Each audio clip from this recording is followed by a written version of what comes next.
வணக்கம் மக்களே. நம்ம கார்த்திக் கதையில ஆகஸ்ட் 7 என்ன நடக்க போகுது அப்படிங்கிறத பத்தி தாங்க இந்த வீடியோல இப்ப நம்ம பார்த்துக்கிட்டு இருக்கோம். உங்களுக்கும் இதே மாதிரி வாய்ஸ் ஓவர் பண்ணணுமா? சீரியஸ் ஸ்டோரிஸ் பத்தி நீங்க வச்சிருக்கிற கண்டென்ட்டுக்கு வாய்ஸ் ஓவர் கொடுக்கணுமா?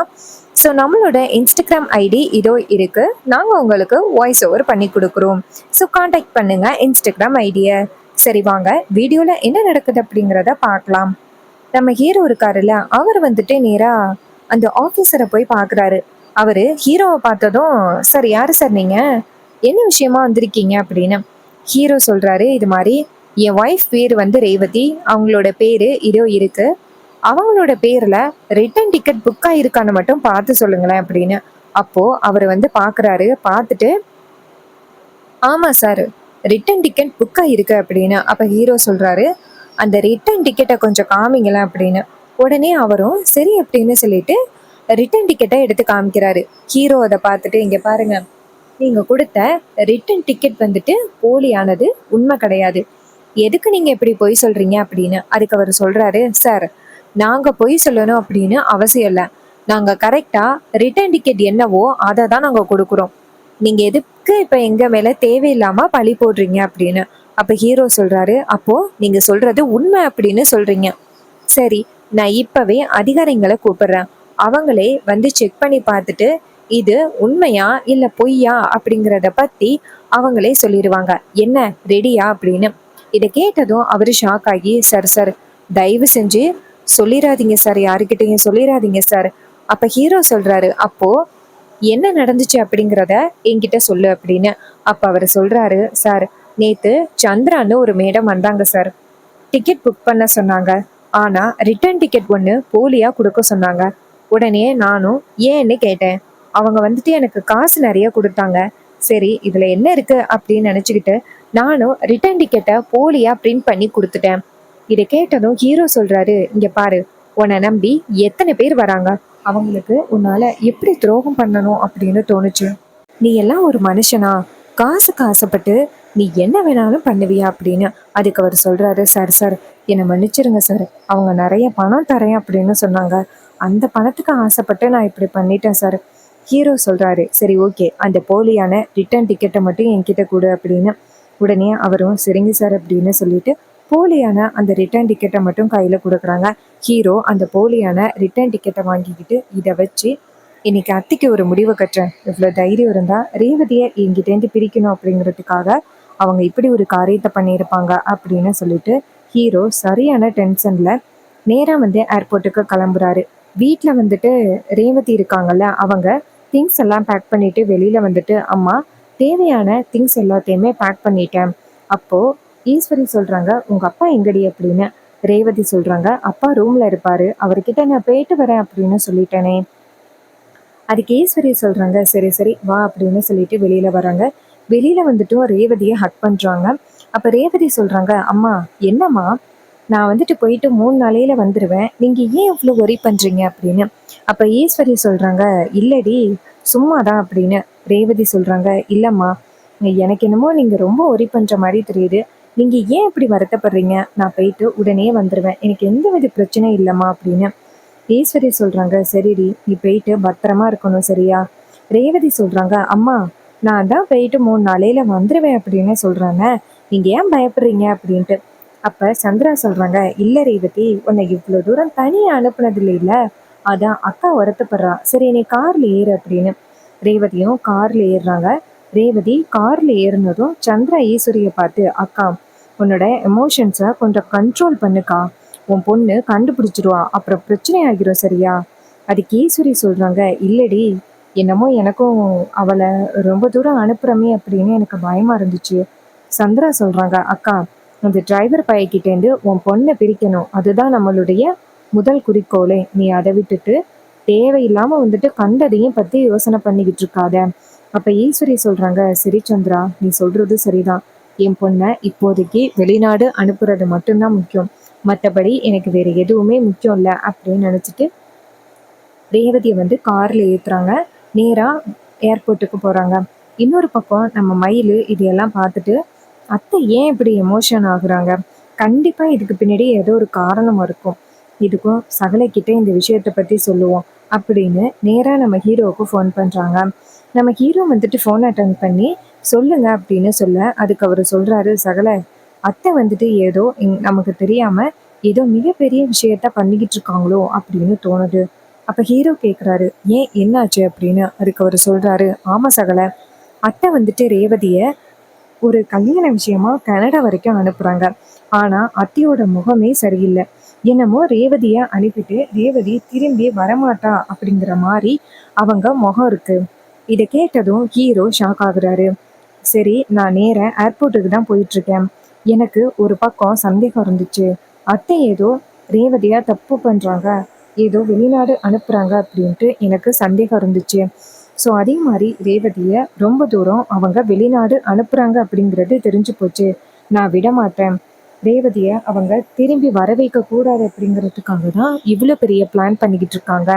நான் போய் இப்போவே அத்தையை கேட்குறேன் அப்படின்னு சொல்லிட்டு ஹீரோ சொல்ல மயிலை சொல்கிறாரு, சரிங்க சொல்லலாம், ரேவதி உங்கள் மேலே ரொம்ப காதலோட இருக்கா. அதனால அவளுக்கு மிகப்பெரிய கஷ்டமாயிரும் அவ போனா. அதனால எப்படியாவது ரேவதியை தடுங்க அப்படின்னு ஹீரோ சொல்றாரு. ரேவதியை தடுக்கிறதுக்காக தான் நான் போயிட்டு இருக்கேன் அப்படின்னு ஹீரோ வந்துட்டு நேரா ஏர்போர்ட்டுக்கு போறாரு. இன்னொரு பக்கம் ரேவதி அங்க உட்காந்துருக்காங்க. மாமாவுக்கு நம்ம வெளிநாடு போறது தெரியும். கடைசியா அவரை பார்த்துட்டு போகலாம் அப்படின்னு பார்த்தா அவர் எங்கன்னே தெரியலையே அப்படின்னு ரேவதி உட்காந்துருக்காங்க. ஈஸ்வரி நேரா ரேவதி கிட்ட போயிட்டு, ரேவதி என்ன ஏதோ ரொம்ப குழப்பத்துல உட்காந்துருக்க மாதிரி தெரியுது. அப்ப ரேவதி சொல்றாங்க, இல்லம்மா இது மாதிரி நான் சும்மாதாம்மா உட்காந்துருக்கேன் அப்படின்னு.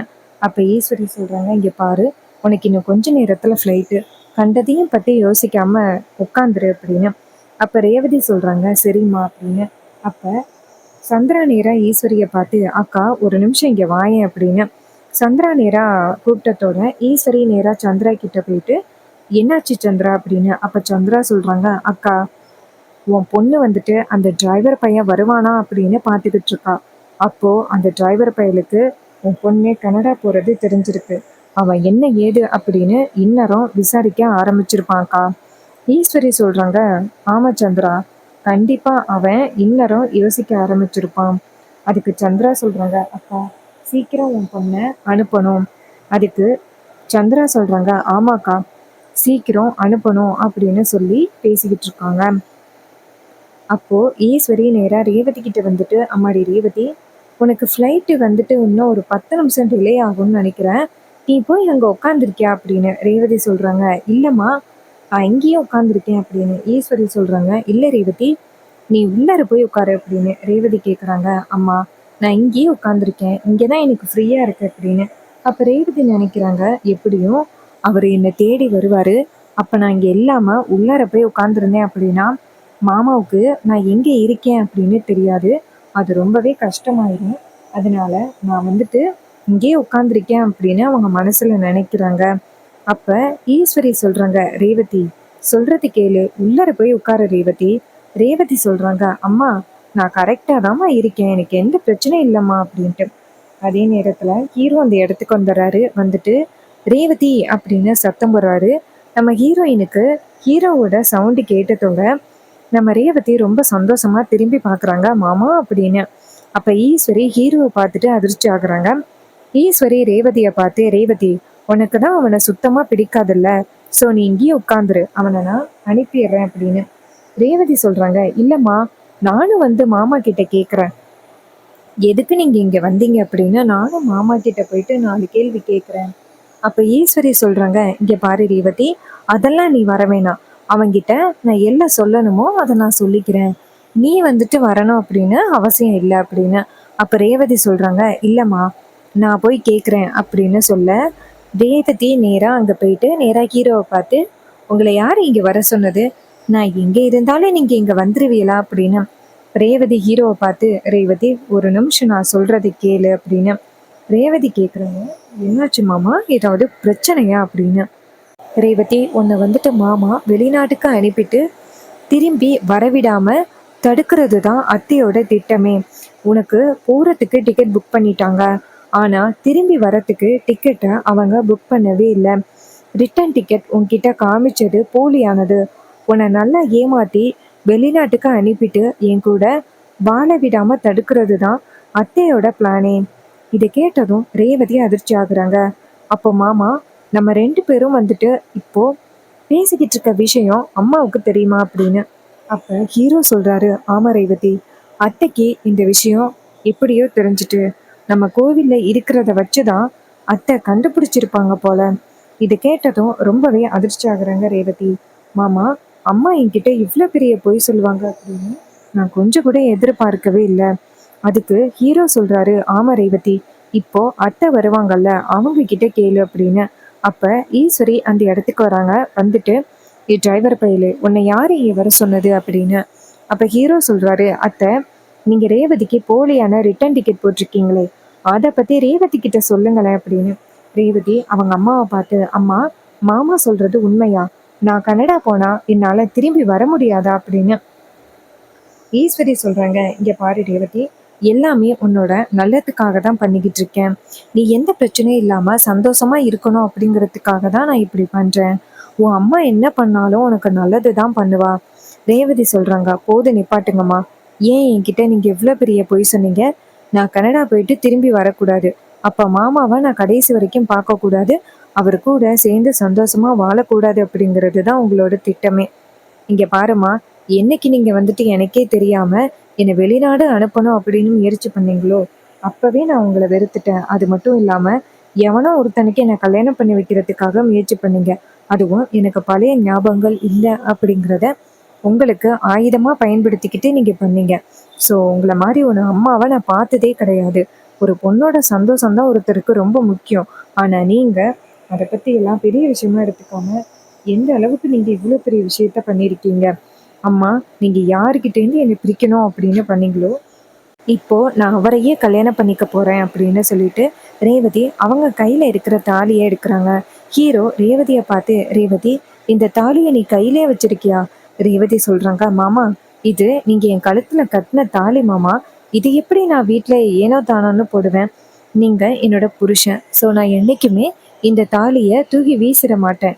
இது நீங்க என் கழுத்துல கட்ட வேண்டியது. ஸோ இதை நீங்க என் கழுத்துல கட்டுங்க அப்படின்னு சொல்லிட்டு ஹீரோ கிட்ட ரேவதி அந்த தாலியை கொடுக்குறாங்க.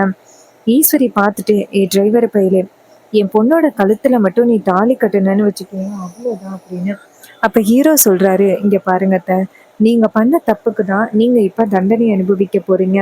ரேவதி என்னை எந்த அளவுக்கு காதலிக்கிறா அப்படிங்கிறது உங்களுக்கு நல்லாவே தெரியும். அது தெரிஞ்சும் என்னையே ரேவதியும் பிரிக்கணும் அப்படிங்கிறதுக்காக நீங்க ரொம்ப மோசமான திட்டங்கள் எல்லாத்தையுமே இந்த சந்திரா மூலம் போட்டுக்கிட்டு இருக்கீங்க. ஸோ நீங்க பண்றது எல்லாமே தப்பு அப்படிங்கிறத உங்களுக்கு சுட்டி காட்டுறதுக்கு நான் இந்த முடிவு பண்ணியே ஆகணும். ரேவதி, தாலியை கொடு அப்படின்னு சொல்லிட்டு ரேவதியோட கையில இருந்து தாலியை வாங்கி ரேவதியோட கழுத்துல தாலியை கட்டுறாரு நம்ம ஹீரோ. இதை பார்த்துட்டு ஈஸ்வரி செம்ம ஷாக் ஆகுறாங்க. ஏர்போர்ட்ல உள்ளவங்க எல்லாருமே பார்த்துட்டு அதிர்ச்சி ஆகுறாங்க. ஈஸ்வரி ஹீரோவை பார்த்துட்டு, டேய் அப்படின்னு சொல்ல, அப்ப ஹீரோ சொல்றாரு, இங்க பாருங்க அத்தை, என்கிட்டேருந்து ரேவதியை பிரிக்கணும் அப்படிங்கிறதுக்காக தானே நீங்க இப்படிப்பட்ட ஒரு காரியம் எல்லாத்தையுமே பண்ணிக்கிட்டு இருந்தீங்க. இப்போ நான் ரேவதியை கல்யாணம் பண்ணிட்டேன். இதுக்கப்புறம் உங்களால என்ன பண்ண முடியும் அப்படின்னு. இதை கேட்டதும் ரொம்பவே அதிர்ச்சி ஆகுறாங்க நம்ம ஈஸ்வரி. அப்ப சந்திரா வந்துட்டு நேரா ஈஸ்வரியை பார்த்து, பாத்தியாக்கா, நான் அப்பையிலேருந்தே சொன்னேன், உன் பொண்ணு உன்னை நல்லாவே ஏமாத்துறா அப்படின்னு ஆரம்பத்துலேருந்தே சொன்னேன். ஆனால் நீ கொஞ்சம் கூட கேட்கவே இல்லை. இப்பயாவது உன் பொண்ணு உனக்கு எவ்வளோ பெரிய துரோகத்தை பண்ணா அப்படின்னு உனக்கு தெரியுதாக்கா? ஈஸ்வரி சொல்கிறாங்க, ஆமா சந்திரா, இப்போதான் எனக்கு புரியுது அப்படின்னு. ஹீரோ நேராக ரேவதியை கூட்டிக்கிட்டு அந்த இடத்துலேருந்து நேராக வீட்டுக்கு கிளம்புறாரு. இதை பார்த்ததும் ஈஸ்வரிக்கு செம்ம ஷாக்கிங்காக இருக்குது. ஸோ இந்த கதை உங்களுக்கு பிடிச்சிருக்கா? இந்த கதை பிடிச்சிருந்துச்சுன்னா இந்த வீடியோவுக்கு மறக்காமல் லைக் பண்ணிக்கோங்க. நீங்கள் லைக் பண்ணுறது தான் எங்களுக்கு அடுத்தடுத்து வீடியோ போடுறதுக்கு ரொம்பவே இன்ட்ரெஸ்டிங்காக இருக்கும். ஸோ மறக்காமல் லைக் பண்ணிவிட்டு இந்த வீடியோவை தொடர்ந்து பாருங்கள். தேங்க்யூ ஃபார் வாட்சிங். See you on next video.